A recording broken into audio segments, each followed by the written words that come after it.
All right, let's kickstart the first conversation for the day. Now, you know this, the equity market here in India has been on an absolute tear since the low point was hit last year.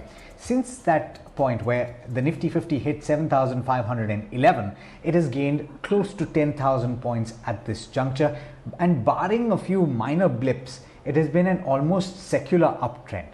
One of the major features of this move for the equity markets has been a very high participation by retail participants like yourself. And that is evident in the primary market as well, the market for IPOs. In fact, according to one data point, on an average, over 15 lakh investors or individuals participated in each of the IPOs this financial year, and that compares with just 6.9 lakh in FY20. But there are also reports that suggest that individuals are betting on the process rather than the companies that are hitting the market. In fact, one tweet suggested that an individual got into Rolex Rings IPO thinking that it's one of the best watchmakers in the world. On that note, let me introduce my guest today. We've got Kampani, who is the co-founder and chief executive officer of Trica, which is a LetsVenture Company, joining in. He's best placed to tell you about the strategy that you should follow in investing in these companies because he specializes in early stage funding. Of course, Nimesh, this is now a little later than what you're also used to, but speaking in general about the approach that people should have, I think a lot of individuals have gotten used to the fact that a lot of these companies have had listing gains. That may not always be the case. You can't bet on it. So how should you approach investing in IPOs? So, hi Alex, and thanks for having me on the show. Good to see you again. To start off, I think this is a very good question to start off. And if I were to just look back and let's just see one simple data point, right? In the last decade of all the IPOs that have come, it's only about 20% of them that have beat the benchmark indices, right? So that clearly tells you how are they performing in time and what happens once a company gets listed, right?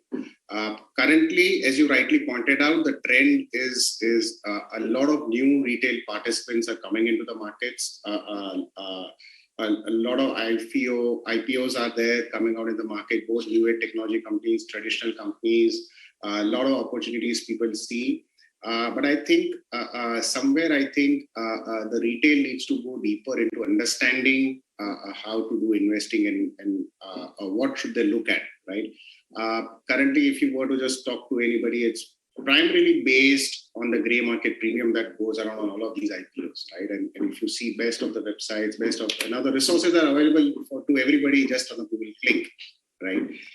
You just type any IPO and the GMP and you'll get what is the gray market premium price going on, right? So I think these are some of the things that have also catapulted people investing for the short term, trying to make easy money on listing gains.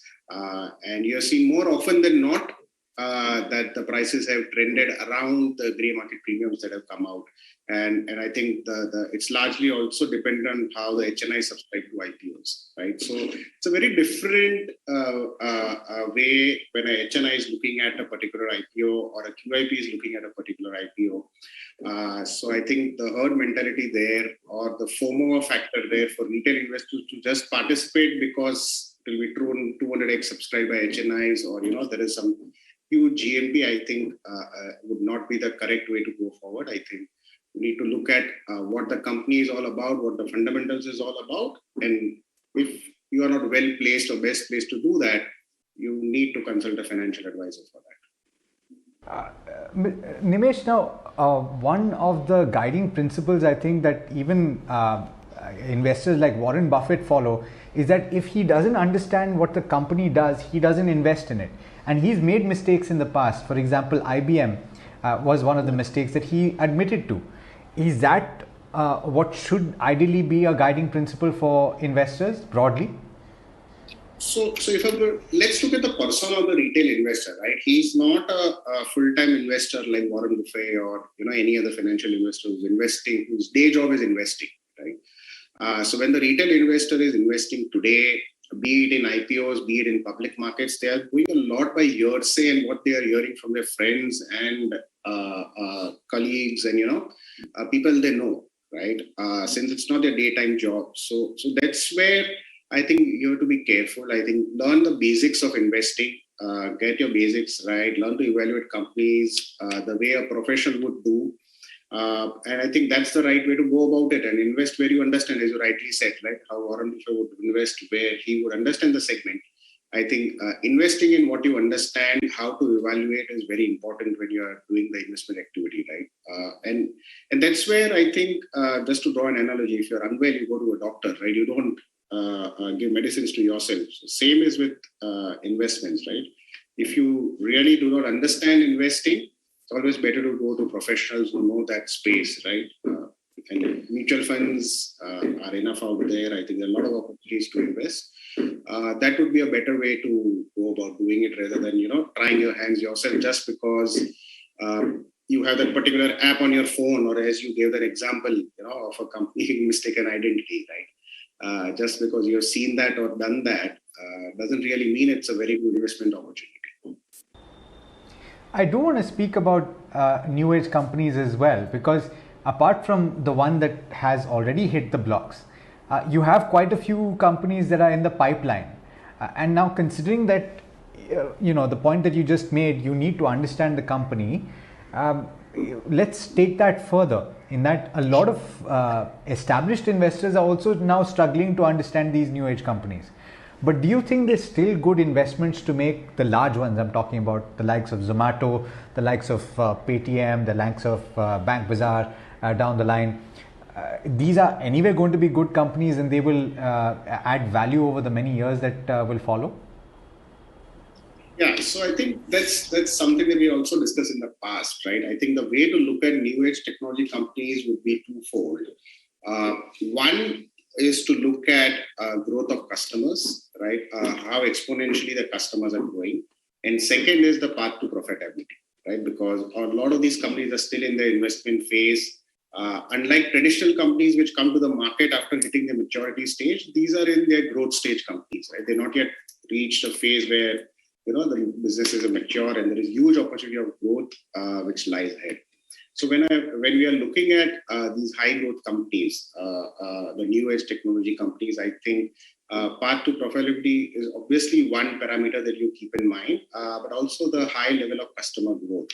And when I would personally look at any of these IPOs, I think one of the biggest things, one of the most important things for me is the use of funds, on where is the money that is being raised going to be used, right? Is it only to give exit to earlier investors, or is it actually going to be used for the growth of the business, right? Because that is what you ultimately want to see, since these are all growth stage companies, right? And they need to continue investing, whether it is investing for getting more users, or investing for getting more products or services in the offering, or doing more R&D, or is it for acquisitions, or launching new products and services, right? So it goes across on how the growth path is. And I think the best example here, and which I had mentioned in the past, is Amazon, right? When they listed in 1996, they're making loss of around 30 million. In 1997, they reported a loss of more than 100 million, right? But investors kept their faith, right? They kept on holding that because Amazon was investing in high growth, right? Amazon was continuously launching new products. It launched AWS, it launched Alexa. All of that came after the IPO, right? And ultimately, if you go to see what happened after a decade, it's become $1 trillion company with profitable numbers, right? So I think patience is the key. The way investors will look at it is a business for the long term, where the money is going to be used, right? That because these are high growth businesses, and ultimately, have patience for around, say, a 5-year period, right? Absolutely. And one last point that I'm trying to get, and obviously you're playing in a completely different spectrum, Nimesh, but I'm guessing that my viewers will still benefit from advice that you can give in terms of strategy, right? Because what I'm trying to get is, if you have conviction in a company, would you say that rather than just piling on or trying to get the kind of allotment that you would normally get in an IPO, a better strategy would be get the allotment that you can, and then accumulate over a period of time and have a list of companies that you have high conviction in, and just build it over a period of time? I think, Alex, that is what makes a lot of sense, right? Because in retail category, you're hardly going to get any allocation of the application you make, right? So the best thing would be that you identify the companies that you like, as you rightly said. You can just follow a systematic investment plan in that, because these companies are going to be high beta companies, right? By what I mean by high beta is that they are going to move in the direction of the market, the way the market is moving, but at a much higher velocity, right? So the market is going down, this will go down further than what it is going down, and same way on the way up. So I think with that kind of movement that you see, it would be best that do a SIP in these companies, create a basket of companies. I think a lot of technology today is available out there to help you do that automatically. Create a basket and invest on a periodic basis in all of these companies. I think that would be the right way, since even our gestation period is 5 years plus. Yeah. So you'll definitely see 1 or 2 cycles there. Absolutely. Nimesh, always a pleasure speaking with you. I'm sure that my viewers have benefited tremendously from the advice that you just gave. And thank you so much, as always, for taking the time. Thank you. Thank you.